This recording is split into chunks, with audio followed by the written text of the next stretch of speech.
75 साल बाद देश के विश्वविद्यालयों में 100 में 60 पिछड़ा पावे छोड़ देते हैं, 27 आरक्षण मिला। क्या देश का एक भी डिग्री कॉलेज, एक भी विश्वविद्यालय मुझे हो तो बता दीजिए जिसमें पिछड़ों के 27% लोग प्रोफेसर बन गए? क्योंकि नौजवानों को शायद ये पता न हो कि जगदेव बाबू का सपना क्या था, डॉक्टर राम मनोहर लोहिया के नारों का, समाजवादियों के नारों का, कि संसोपा ने बांधी गांठ पिछड़ा पावे 100 में 60। जरा चौराहों पर चर्चा शुरू कर दो आप, चाहे पिछड़ा हो या अति पिछड़ा हो, देश का कोई भी एक संस्थान बता दो जिसमें पिछड़ा 100 में 60 आज पहुंच पाया है। देखो आपका नैरेटिव शुरू हो जाएगा। कहां है 90% हम बिखरे हुए हैं। अब जोड़ने का नारा कौन दे रहा है? वही दंगाई दे रहा है जिसने बांटा। मैं तो उसी उत्तर प्रदेश से आता हूं जहां का मुख्यमंत्री नारा दे रहा है बंटोगे तो कटोगे, और फिर राष्ट्रीय नारा बन गया। मैं तो पूछना चाहता हूं बांटा किसने? ये बंटवारा किया किसने? हम तो जिस विचारधारा को मानने वाले लोग हैं वो तो जोड़ने वाली विचारधारा है। बाबा साहब का संविधान नहीं था तो खटिया तो थी, लेकिन सब बैठने नहीं पाते थे उसमें। सीधी सी बात है। और ये बात गांव तक आपको ले चलनी है। गांव का जो आदमी रोज सुबह से शाम तक दिन भर श्रम कर रहा है, मेहनत कर रहा है, उसके पास ये चिंता का समय नहीं है साहब कि संविधान खतरे में कैसे है। ये पढ़े लिखे लोगों, हमारे और आपकी जिम्मेदारी, उसको ये बात हमें चल के बतानी है। मेरे उत्तर प्रदेश में लोकतंत्र कैसे चल रहा है, तस्वीरें आपने भी देखी होंगी। उपचुनाव था, बंदूक लेकर के पुलिस वाला सामने खड़ा हो गया कि वोट डालने जाओगे तो गोली मार देंगे। उसके बाद कितना परसेंट वोटिंग हुई और कितने परसेंट में कौन जीता कौन हारा, आप सबके जनरल नॉलेज पे छोड़ देता हूं। लोकतंत्र के सामने एक बंदूक खड़ी है जो चाहती है कि इस लोकतंत्र को कुचल दो। नाम के लिए संविधान रहे, चुनाव जीतने के बाद माथा से उसको लगाओ, लेकिन जब कुर्सी पर बैठ जाओ तो उस संविधान को तार तार कर दो। इस खतरे के मोड़ पर खगड़िया में हम आपके बीच में मिल रहे हैं। जब वोट का अधिकार सुरक्षित नहीं, वोट डालने, मैं महाराष्ट्र लौट कर आया हूं, मैं आपको फिर से बताना चाहता हूं। महाराष्ट्र में लोगों ने बताया कि फर्जी वोटर लिस्ट में डाल दिए गए, और जो वोटर लिस्ट में थे उनको वोटर लिस्ट से काट दिया गया नाम ही। हमारे उत्तर प्रदेश में 2022 में यह हो चुका था। हर बूथ से 2-4-10% वोट कट गया। लखनऊ में लोगों ने आंदोलन किया कि मैं जिंदा हूं लेकिन वोटर लिस्ट में मर गया हूं। मैं आजमगढ़ का रहने वाला हूं, एक किस्सा सुनाऊं छोटा सा। हमारे यहाँ एक व्यक्ति है जिनका नाम है लाल बिहारी मृतक। वो अपने नाम में मृतक लगाते हैं, जानते हैं क्यों? जिनके ऊपर फिल्म भी बनी, कागज। हमारे आजमगढ़ के रहने वाले, मेरे गांव से थोड़ी दूर। वो मृतक इसलिए थे क्योंकि थे तो वो जिंदा, लेकिन सरकारी कागजों में वो मार दिए गए थे। एक देश 75 साल के संविधान के बाद वहां पहुंच गया कि जिंदा लोग वोट डालने जाते हैं तो पता चलता है कि उनका वोटर लिस्ट में नाम ही नहीं है। बताइए कितनी जगह पर आप लड़ के बचा पाएंगे इस देश को? बिहार के लोगों, पुराने लोगों, आपको भी पता होगा, वोट डालने के दिन खटिया लगाकर 2 आदमी बैठ जाता था, पूरा बस्ती का लोग वोट डालने निकल नहीं पाता था। गलत है क्या? हमारे यूपी में भी यही होता था। बड़ी लड़ाई लड़ी गई, लाठी लेकर के खड़े हुए, तब दलित पिछड़े 90% लोगों का वोट डलना शुरू हुआ था। आपके लोगों की सरकारें बनना शुरू हुई थी। 90 के बाद, मंडल के बाद तो इस देश में पहली बार सामाजिक न्याय आना शुरू हुआ था, चाहे जिस भी रूप में आया हो। बताओ आप 2024-25 में क्या फिर से वही दिन वापस लौटने का खतरा मंडरा रहा है कि नहीं मंडरा रहा है? मेरा क्रांतिकारी जय भीम, जय मंडल, जय संविधान है। इंकलाब जिंदाबाद। सबसे पहले मैं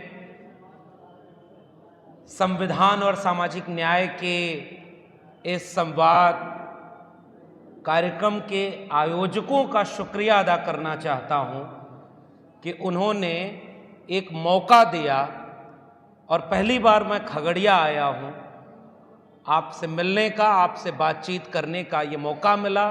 इसके लिए पूरी आयोजन समिति का बहुत शुक्रिया। सामाजिक न्याय मंच बिहार के, सामाजिक न्याय आंदोलन बिहार के उन तमाम साथियों का बहुत शुक्रिया जिन्होंने इस विपरीत परिस्थिति में, खुदाई के दौर में बुनियाद की बात करने के लिए हमें और आपको यहां आमंत्रित किया है। और उस बुनियाद का नाम है भारत का संविधान। मौजूदा वक्त में ये देश 2 विचारधाराओं के टकराव का बन चुका है। एक तरफ वे ताकतें, वे विचारधारा के लोग हैं जो मुट्ठी भर लोगों के हाथ में सब कुछ केंद्रित करना, सत्ता, ताकत, संसाधन, सब कुछ मुट्ठी भर लोगों के हाथ में रहे, और वो बाकी जनता प्रजा की तरह रहे। 80 करोड़ को 5 किलो अनाज दे दिया, जिंदा रहें, खाते पीते रहें, अधिकार न मांगे, सम्मान न मांगे, बराबरी न मांगे, और आप गुलाम की तरह लोकतंत्र के छद्म के भीतर जीते रहे। दूसरी विचारधारा वो है जो इस मुट्ठी को खोल देना चाहती है कि जिसका जितना हक है, हिस्सा है, उसके हिस्से का सम्मान, उसके हिस्से का अधिकार, उसके हिस्से का अवसर और संसाधन सबको मिलना चाहिए। एक विचारधारा के प्रतिनिधि किताब मनुस्मृति है और दूसरी विचारधारा की प्रतिनिधि किताब भारत का संविधान है। इसलिए ये लड़ाई मनुस्मृति बनाम संविधान की लड़ाई। और हमारे अग्रज वैचारिक साथी आदरणीय चंदन जी अभी जब अपनी बात कह रहे थे तो मेरे हिस्से की बहुत सारी बातें उन्होंने कह दी। मैं सहमति दर्ज करते हुए ये बात कहना चाहता हूं कि विचारधारा की लड़ाई में अगर समाज तैयार नहीं होगा, समाज एकजुट नहीं होगा, समाज अपना प्रतिपक्षी नहीं पहचान पाएगा, तो वो लड़ाई कमजोर हो जाएगी।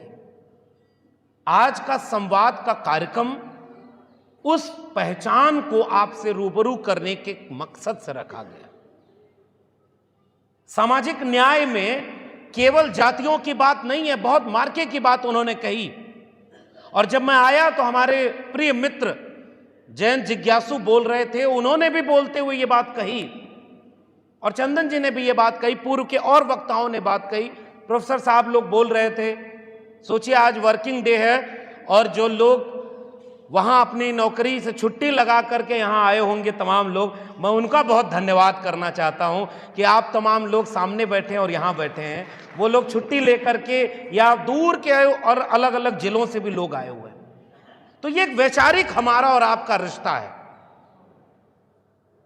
और उन्होंने वो बात कही जयंत भाई ने कि सामाजिक न्याय में लैंगिक न्याय भी है, आर्थिक न्याय भी है, राजनैतिक न्याय भी है। ये सारी न्याय की संकल्पना के पैरोकार लोग यहां पर इकट्ठा हुए हैं और आप सब लोग 10-11 बजे से यहां इकट्ठा हो गए। तो बहुत लंबी बात करने की बजाय अगले कुछ मिनटों में जिस मकसद से हम यहां मिले हैं सीधे उस पर बात करते हैं। इस भ्रम में रह करके मैं अब नहीं बोलता हूं कि मैं दिल्ली से आया हूं तो मैं कोई नई बात, कोई बड़ी ज्ञान की बात कह दूंगा जो आपको न पता हो, कतई नहीं।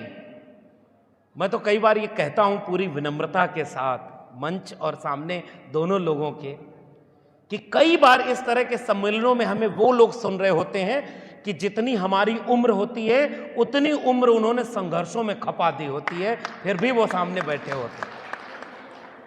और अलग अलग तरीके का कई संघर्ष हर एक व्यक्ति अपने यहां कर रहा होता है।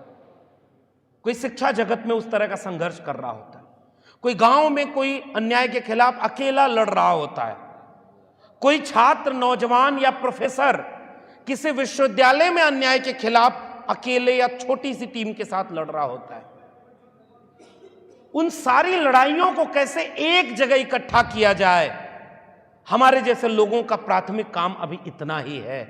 हम आपके बीच में आते हैं तो कोई नई ज्ञान की बात करने नहीं, ये अपील और गुजारिश करने कि आओ, जब तोड़ने और बांटने वाले एकजुट हो गए हैं तो ये बचाने वालों को एकजुट कर लिया जाए और ये देश हमारा है, इसको मिल करके हम बचाने की कोशिश करें। हमारे पुरखों ने ये देश बनाया है। किसी कुम्हार, किसी लोहार, किसी बढ़ई, किसी नाई, किसी मोची, किसी किसान, किसी मजदूर, किसी कमेरा ने हजारों साल संघर्ष किया, तब तो ये दुनिया इंसानों के रहने लायक बनी। लेकिन अफसोस केवल यह हुआ कि जब आधुनिक राष्ट्र बना, संविधान का राष्ट्र बना, तो जो संवैधानिक संस्थान से उन्हीं में इन कमेरा लोगों की हिस्सेदारी खत्म कर दी गई। यह बुनियादी पहला बिंदु है। मुझे याद है चंदन जी ने अभी जब जिक्र किया, हमारे दोनों मित्र एक अग्रज हैं, वैचारिक अग्रज हैं। मैं तो कह रहा हूं हर दल के लोग बैठे हैं, कोई कम्युनिस्ट पार्टी का है, कांग्रेस पार्टी के हैं, राष्ट्रीय जनता दल के हैं और दलों के लोग होंगे, सामाजिक संगठनों के, सामाजिक न्याय आंदोलन के लोग हैं। हम एक मंच पर क्यों बैठे हैं? क्योंकि ये वैचारिक मंच है जिसका मकसद ये है, और उसी मकसद से कोविड में जब चंदन जी ऑनलाइन बातचीत करते थे, घंटों बात होती थी, मैंने उस समय इनके भीतर एक चिंता देखी कि हां, कोई शख्स है जो जेएनयू से पढ़ा है, कांग्रेस पार्टी के बड़े ओहदे पर है, लेकिन टिपिकल पार्टी पॉलिटिशियन की तरह नहीं सोचता है। उसके मन में अपने समाज को लेकर के इस बात की चिंता है कि एक बात सोची जाए कि कैसे हम अपने आबादी के लोगों को यह बात समझा पाएं कि सामाजिक न्याय का मतलब क्या है, जाति जनगणना से लाभ क्या होगा, सामाजिक न्याय की लड़ाई को अगले पड़ाव पर कैसे ले चलें। घंटों उसके लिए आयोजन करते थे। मुझे लगता है कि सर, आज मैं जब आपके साथ यहां खड़ा हूं तो उसमें बुनियाद में वो चर्चा है जिसने हमारे और आपके रिश्ते को और मजबूत किया था। और अभी ये शुरुआत है। 2025 इम्तिहान का साल है बिहार के लिए, और हम तो अब नौकरी में भी नहीं हैं। हम 14 साल प्रोफेसर रहे दिल्ली यूनिवर्सिटी में। किसान का, मेरा घर का कोई व्यक्ति जब स्कूल, कॉलेज, विश्वविद्यालय जाता है तो मुक्ति का द्वार होता है। अभी प्रोफेसर साहब कह रहे थे कितने लोग ज्योतिबा फुले को पढ़े हैं, तो एक काम तो ये मेरी गुजारिश जरूर करिएगा, इस आयोजन के बाद लड़ाई तब मजबूती से लड़ी जाएगी जब हर एक व्यक्ति ये जिम्मेदारी ले कि सड़क चौराहे पर, चाय की दुकान पर, गांव के नुक्कड़ पर, अपने बस्ती में, अपने मित्रों के बीच आप अपना नैरेटिव का चर्चा करिए और बताइए कि हजारों साल से कैसे संघर्ष करके बराबरी का समाज बनाने के लिए कितने पुरखों ने कुर्बानी दी। उसमें हम ज्योतिबा फूले की जिक्र करें, उसमें हम डॉक्टर राम मनोहर लोहिया की एक दिन बात करें, उसमें हम बाबा साहब डॉक्टर भीमराव अंबेडकर पर चर्चा करें, उसमें हम बताएं बिहार के नौजवानों को कि यह बिहार बाबू जगदेव प्रसाद कुशवाहा की कर्म भूमि, संघर्ष भूमि और कुर्बानी की भूमि रही है। उन्होंने शहादत देकर इस बिहार को सामाजिक न्याय की जमीन बनाया है। क्योंकि नौजवानों को शायद ये पता न हो कि जगदेव बाबू का सपना क्या था, डॉक्टर राम मनोहर लोहिया के नारों का, समाजवादियों के नारों का कि संसोपा ने बांधी गांठ, पिछड़ा पावे 100 में 60। जरा चौराहों पर चर्चा शुरू कर दो आप, चाहे पिछड़ा हो या अति पिछड़ा हो, देश का कोई भी एक संस्थान बता दो जिसमें पिछड़ा 100 में 60 आज पहुंच पाया है। देखो, अपना नैरेटिव शुरू हो जाएगा। मुझे लग रहा है हमें अपने नैरेटिव पर बुलंदी से काम करना शुरू होगा। 2018-19 का वक्त था जयंत भाई, हम लोग दिल्ली विश्वविद्यालय, ये जेएनयू में पढ़ा करते थे उस समय हम लोग, और चंदन जी हैं वहां से, जानते होंगे जवाहरलाल नेहरू विश्वविद्यालय में तो फिर भी थोड़ी बहुत चर्चा की गुंजाइश थी। तब तक वो एंटी नेशनल साबित नहीं हुआ था कुछ उन लोगों के द्वारा जिनकी डिग्री का आज भी पता नहीं है। उन्होंने सबसे पहला हमला विश्वविद्यालयों के ऊपर किया था। तब उस जमाने में कभी 13 पॉइंट रोस्टर के नाम पर, कभी 2 अप्रैल के भारत बंद के लिए, तो कभी सामाजिक न्याय के सम्मेलन करा करके हमने विश्वविद्यालयों के भीतर सामाजिक न्याय पर चर्चा शुरू कर दी थी। और उन विश्वविद्यालयों में, और आदरणीय चंदन जी उस समय विद्यार्थी रहे होंगे जब मंडल विरोधी आंदोलन के ये गढ़ हुआ करते थे, हमने वहां सामाजिक न्याय और मंडल के आंदोलन का झंडा बुलंद किया। शायद ये सब वजह रही होगी कि आज हम प्रोफेसर भी नहीं हैं और आज आपके बीच में खड़े हैं, क्योंकि उन्हें ऐसा व्यक्ति नहीं चाहिए जो सोचता हो, समझता हो और विचार करता हो। लेकिन उन्होंने ये सोचा था कि प्रोफेसर की नौकरी छीन लेंगे तो डर जाएगा, चुप हो जाएगा। मैं शुक्रिया अदा करता हूं ये गौतम आनंद और ये पूरी टीम उनकी है। इन लोगों ने पटना विश्वविद्यालय में उस जमाने में भी कार्यक्रम किया, और हमने उसके बाद एक किताब लिखी जो अभी आपको मिलेगी भी। कई लोगों का फोन मैसेज आया था। इस किताब को लिख करके मैंने एक ही बात कही थी कि जुल्म के साये में लब खोलेगा कौन, और हम भी चुप रहे तो फिर बोलेगा कौन। अगर विश्वविद्यालय पहुंचने का रास्ता बाबा साहब अंबेडकर के संविधान ने और मंडल कमीशन ने न बनाया होता तो हम तो विश्वविद्यालय पहुंच ही नहीं पाते। और विश्वविद्यालय पहुंचने के लिए हमने संविधान का फायदा लिया, मंडल कमीशन की सिफारिश का फायदा लिया, कमेरा लोगों के संघर्षों का फायदा लिया, और आज जब विश्वविद्यालय बर्बाद हो रहे हैं तो यह बात समाज को बताएगा कौन, अगर हम भी चुप रहेगा तो, कि विश्वविद्यालयों में सिलेबस बदला गया। मैं अभी एक हफ्ते पहले महाराष्ट्र गया सर, और बड़ा जरूरी है, खगड़िया का बौद्धिक समाज यहां पर बैठा हुआ है। आप सब बहुत जिम्मेदार लोग हैं, इसलिए मैं आपको यह बताने नहीं आया हूं कि बाबा साहब अंबेडकर ने क्या संघर्ष किया, जगदेव बाबू क्यों शहीद हुए, वो हो सकता है हमसे बेहतर आप जानते होंगे। हम तो आज के सवालों पर आपसे बात करेंगे। केवल इशारे में हमने बोल दिया कि वैचारिक पुरखों से एक विचारधारा की दिशा मिलती है कि आज अगर डॉक्टर अंबेडकर होते तो मस्जिद के नीचे मंदिर वाली खुदाई के दौर में कौन सी राजनीति कर रहे होते। बाकी चिंता आपके ऊपर छोड़ दे रहा हूं। जगदेव बाबू का समाज कहीं ऐसा तो नहीं कि उन दंगाइयों के साथ खड़ा हो जाए और यह देखते तो जगदेव बाबू क्या कर रहे होते। मैं बाकी आपके ऊपर छोड़ देता हूं। महामना रामस्वरूप वर्मा का समाज अर्जक संघ से चला था, समानता और न्याय की लड़ाई लड़ने वाला समाज। आज अगर महामना रामस्वरूप वर्मा होते तो जरा अपने समाज से पूछते कि आज आप किसके साथ खड़े हैं। बाकी निर्णय आपका, और आप भी जानते हैं कि हमारे लोग कहां किसके साथ खड़े हैं। हमारे लोग अगर उनके साथ खड़े ना होते तो आज हमारे हक अधिकार के ऊपर कब्र खोदने के लिए, हमारे ऊपर राज करने के लिए कभी नहीं खड़े हो पाते। और यह गंभीर बात है। कहां है 90% हम बिखरे हुए हैं। अब जोड़ने का नारा कौन दे रहा है? वही दंगाई दे रहा है जिसने बांटा। मैं तो उसी उत्तर प्रदेश से आता हूं जहां का मुख्यमंत्री नारा दे रहा है बंटोगे तो कटोगे, और फिर राष्ट्रीय नारा बन गया। मैं तो पूछना चाहता हूं बांटा किसने? ये बंटवारा किया किसने? हम तो जिस विचारधारा को मानने वाले लोग हैं वो तो जोड़ने वाली विचारधारा है। उसने लोगों से कहा कि 100 में 90 शोषित हैं, शोषितों ने ललकारा है, धन धरती और राजपाट में 90 भाग हमारा है, 10 का शासन 90 पर नहीं चलेगा, नहीं चलेगा। तो 90% कमेरा आवाम, उसको जोड़ने का रास्ता बताने वाले जगदेव बाबू अगर आज होते तो वो कैसे बिहार को देख रहे होते, और 2025 की चुनौती जो आपके सामने है उसमें क्या निर्णय ले रहे होते। राजनीतिक लड़ाई बाद में है, पहले ये लड़ाई विचारधारा की है, सामाजिक है और सांस्कृतिक है। क्योंकि राजनीति में कुर्सी के लिए लोग कब पलट जाएं आपको पता नहीं चल पाता है। लेकिन कुर्सी पलट जाए, बाबा साहब का संविधान नहीं था तो खटिया तो थी, लेकिन सब बैठने नहीं पाते थे उस पे। सीधी सी बात है। और यह बात गांव तक आपको ले चलनी है। गांव का जो आदमी रोज सुबह से शाम तक दिन भर श्रम कर रहा है, मेहनत कर रहा है, उसके पास यह चिंता का समय नहीं है साहब कि संविधान खतरे में कैसे है। यह पढ़े लिखे लोगों, हमारे और आपकी जिम्मेदारी। उसको यह बात हमें चल के बतानी है। संविधान नहीं था तो खटिया तो थी, लेकिन खटिया में जो लकड़ी लगी थी उसको बनाने वाला बढ़ई खटिया पर नहीं बैठ सकता था। खटिया तो थी, लेकिन उसमें बुनने वाला जो धागा तागा था उसको बनाने वाला उस खटिया पर नहीं बैठ सकता था। खटिया तो थी, लेकिन उसको अपनी मेहनत से ला करके बिछाने वाला उस खटिया पर बराबर में नहीं बैठ सकता था। खटिया पर वो बैठता था जो वही है मुट्ठी भर। समझदार को इशारा काफी, किसी का नाम लेने का आपको हमको मतलब नहीं है।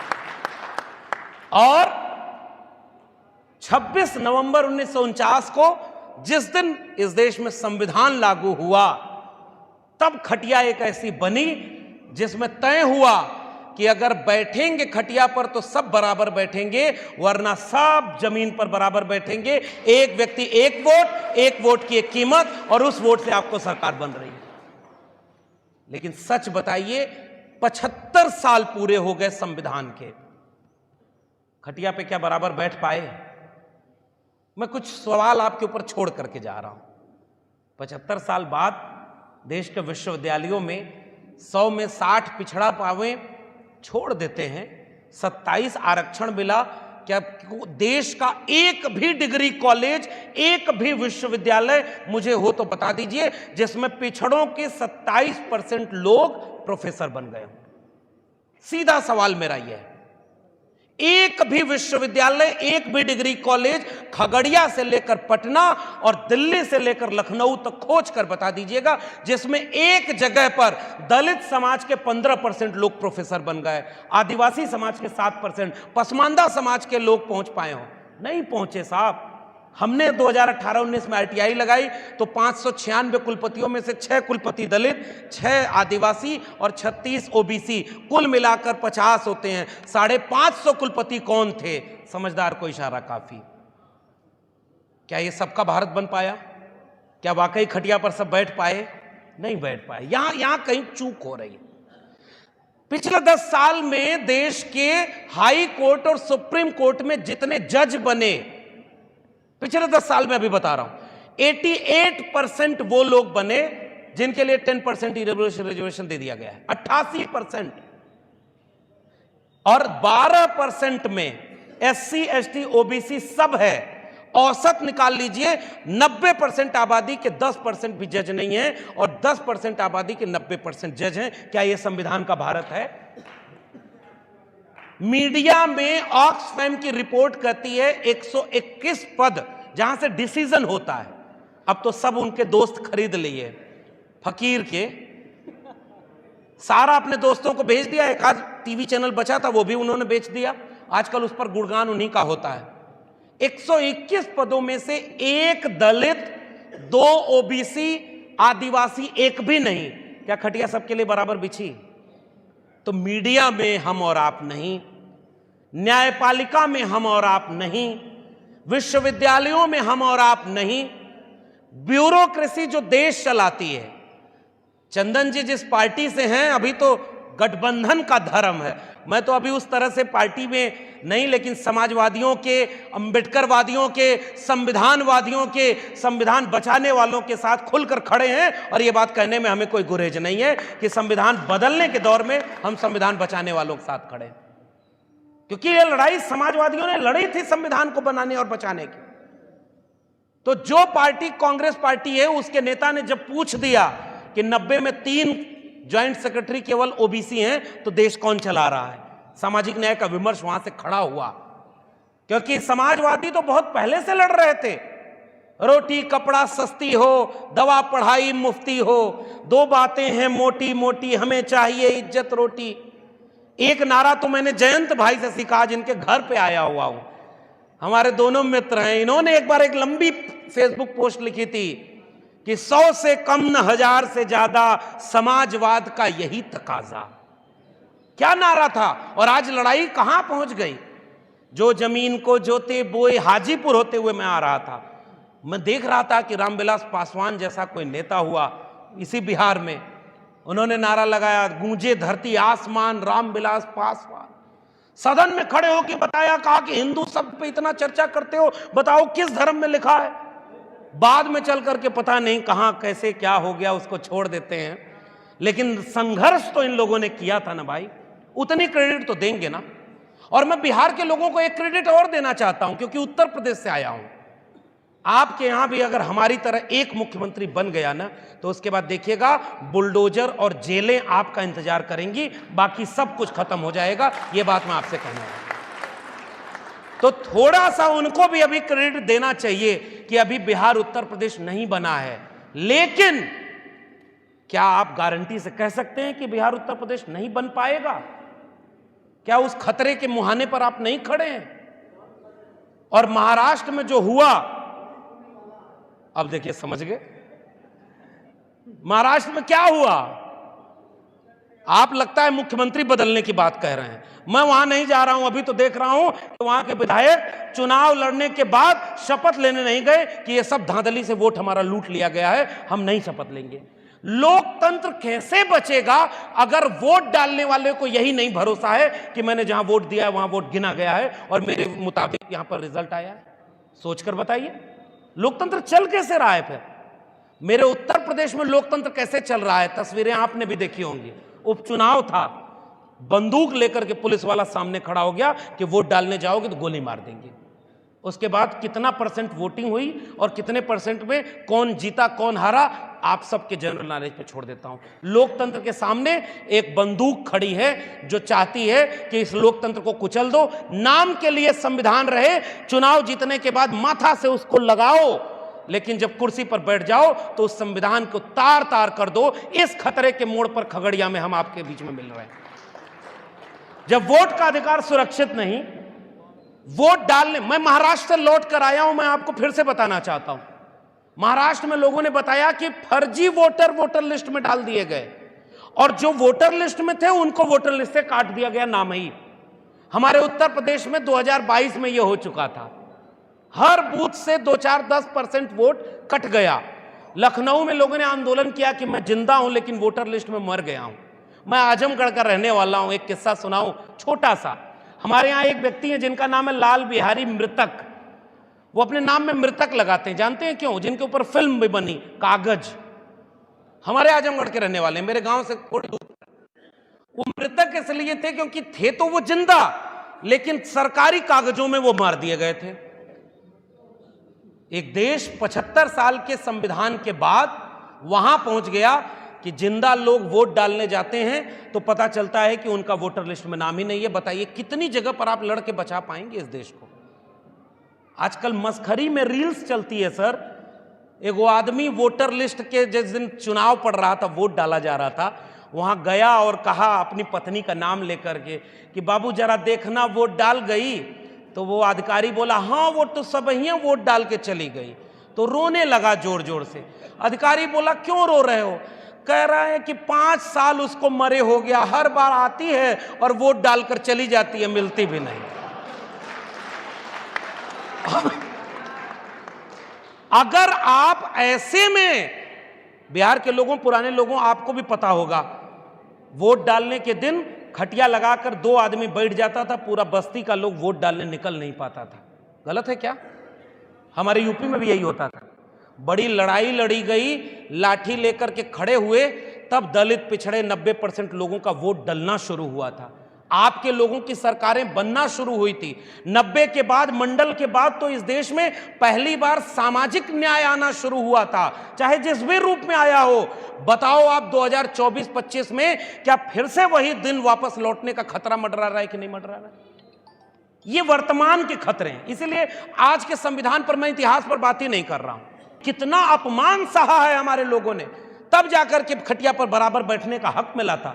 और जाओ आप विश्वविद्यालयों में देखो, हम सारे लोग विश्वविद्यालय से निकले हुए लोग हैं। अगर थोड़ा भी कमजोर रहे होते, ये नौकरी उनके हाथ में थी। कोई कह रहा था कि नौकरी से बहिष्कृत हैं। अरे मैं आपसे कहना चाहता हूं, बहिष्कृत वो क्या करेंगे? वो चाहते थे कि समझौता कर लो तो नौकरी करने देंगे। हमने कहा ऐसी नौकरी को हम लात मारते हैं, ऐसी नौकरी हम आपको करने के लिए तैयार हैं, क्योंकि वो गुलाम बनाना चाहते हैं। और हमारे समाज के लोग अगर गुलाम बन गए तो कुर्सी बचाने के लिए, नौकरी बचाने के लिए, अपना खेत खलियान बचाने के लिए कुर्बानी और सारे समझौते कर रहे हैं। अब गुलामों का इतिहास कभी भी याद नहीं किया जाएगा। हजारों साल का इतिहास पढ़ना बिहार के लोगों, एक पन्ना इतिहास में कहीं गुलामों का मिल जाए तो बताइएगा।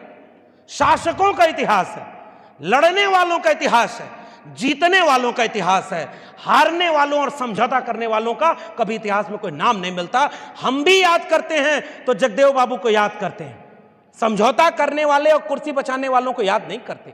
लेकिन आज दिल बड़ा करने की जरूरत है। मैं यही निवेदन करके विदा लूंगा, क्योंकि आप लोग सुबह से बैठे हैं। मैं धन्यवाद करना चाहता हूं आपको।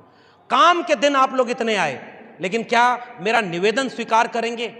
जब जब छुट्टी मिले, जब जब समय मिले, एक एक चट्टी चौराहे पर बैठ करके जाति जनगणना पर, आरक्षण पर, संविधान पर, सामाजिक न्याय पर और बराबरी और सम्मान पर चर्चा करना शुरू कर देंगे कि नहीं करेंगे? राजनीतिक चर्चा नहीं, सामाजिक चर्चा, समाज को जोड़ने की चर्चा, लोगों को फायदा बताने की चर्चा, लोगों को प्रेम मोहब्बत बढ़ाने की चर्चा। और जिसकी जितनी संख्या भारी उसकी उतनी जिम्मेदारी। जिसकी संख्या ज्यादा है 2 कदम पीछे आए। किसी अति पिछड़े समाज के व्यक्ति को मैं बहुत शुक्रिया अदा करता हूं। अभी जब वक्ताओं का नाम पुकारा जा रहा था तो एक गुलदस्ता यहां नजर आ रहा था जिसमें हर रंग के फूल खिले हुए, हर तरह के लोग यहां मंच पर बैठे हुए। इसी गुलदस्ते का नाम भारत है, इसी गुलदस्ते का नाम संविधान है। इसलिए आप जिस गाड़ी से चलें, उस गाड़ी में अगर 4 लोग हैं और 4 लोग 3 अलग अलग बिरादरी के नहीं हैं तो फिर मुश्किल है संविधान बचेगा। अपनी जाति तो बच जाएगी, हो सकता है संख्या में ज्यादा हो, लेकिन संविधान और देश नहीं बचेगा। इसलिए जाति तोड़ें और समाज जोड़ें। और जिनकी आबादी कम है, जिनको प्रतिनिधित्व कम मिला, जिनको हिस्सेदारी कम मिली, आइए एक ऐसा मंच अगली बार खगड़िया में लगाइएगा, हम सारे लोग वहां नीचे बैठेंगे और अपने बीच के समाज के कमेरा लोगों को मंच पर खड़ा करेंगे और उनको आगे बढ़ा करके, कंधा लगा करके देश का हुक्मरान बनने में उनकी मदद करेंगे। क्या गलत है ये? क्या मेरा प्रस्ताव गलत है? हर जाति बिरादरी को जोड़ना हमारा फर्ज है। जीतने का ये हुनर भी आजमाना चाहिए। जंग अगर भाई से हो तो हार जाना चाहिए। दो चार बात बर्दाश्त कर लीजिए, दो चार बात सह लीजिए। कोई अगर आलोचना करे तो सुन लीजिए, कोई आपकी कमी गिनाए सुन लीजिए, क्योंकि बड़ी लड़ाई लड़ने का वक्त है बिहार के लोगों। 25 में बिहार को सांप्रदायिकता की आग में जलने से न बचा पाए, 25 में बिहार में संविधान को अगर न बचा पाए, पढ़ाई, कमाई, दवाई, सिंचाई, महंगाई के सवाल पर पूरे बिहार को एकजुट न कर पाए, तो याद रखिएगा ये ऐतिहासिक मोड़ है। पता नहीं दोबारा मौका मिलेगा कि नहीं मिलेगा। चुनाव तो होंगे दोबारा, सरकारें तब भी बनेंगी, लेकिन लड़ने वाला मौका शायद हाथ से छीन लिया जाएगा। फिर शायद क्या यही गिनाते रह जाएंगे कि हम फला की वजह से नहीं लड़े, हम फला की वजह से नहीं लड़े। लगेगी आग तो आएंगे घर कई जद में। यहां पे सिर्फ हमारा मकान थोड़े है। शिक्षा बचाना है। तलवार के दौर में कलम बचाने की लड़ाई करने के लिए एकजुट हो जाइएगा। कलम बचेगी तो आने वाली पीढ़ियां शिक्षित होंगी, मानसिक रूप से गुलाम पैदा नहीं होंगी। और अगर गुलाम पैदा नहीं होंगी तो विज्ञान और तर्क से चलेंगी। कोई बाबा आके कह देगा कि गोबर में खाओ, उससे औषधि है, बीमारी ठीक होगी। आपका बच्चा कहेगा ना रे भाई, गोबर तुम खाओ, हम हलवा खाएंगे क्योंकि हम किसान कमेरा के बच्चे हैं। आज इस देश के सामने सबसे बड़ा खतरा है कि कुछ लोग पूरे देश को गोबर खिलाना चाहते हैं। क्या बिहार गोबर खाने को तैयार है? क्या बिहार को पता है कि गोबर खेत में डाल करके हम अनाज पैदा करते हैं और उस अनाज को खाते हैं। डायरेक्ट जिसको गोबर खाना हो उसको भी हम मना नहीं करते, खाओ, लेकिन हम अपने बच्चों के लिए गोबर नहीं छोड़ करके जाएंगे। हम अपने बच्चों को शिक्षा छोड़ करके जाएंगे, कलम छोड़ करके जाएंगे, संविधान छोड़ करके जाएंगे। इसके लिए एकजुट होने का वक्त है। यही निवेदन करने में आया। खगड़िया के लोगों, आपने इतना प्यार दिया, सम्मान दिया। सामाजिक न्याय आंदोलन, ये रिंकू जी, गौतम जी, इनका पूरा एक टीम है, गांव गांव में सम्मेलन करती है। आप भी इस सम्मेलन को छोटे छोटे जगह पर करिए और 2025 तक जब जब बिहार मुझे बुलाएगा मैं दौड़ करके आऊंगा। संविधान बचाने की लड़ाई में, समाजवादी भारत बचाने की लड़ाई में, सामाजिक न्याय का भारत बचाने की लड़ाई में हम कंधे से कंधा मिलाकर आपके साथ लड़ेंगे। पुरखे भी जीते थे, हम भी जीतेंगे, इसी उम्मीद के साथ बहुत बहुत धन्यवाद। जय भीम, जय मंडल, जय संविधान, इंकलाब जिंदाबाद।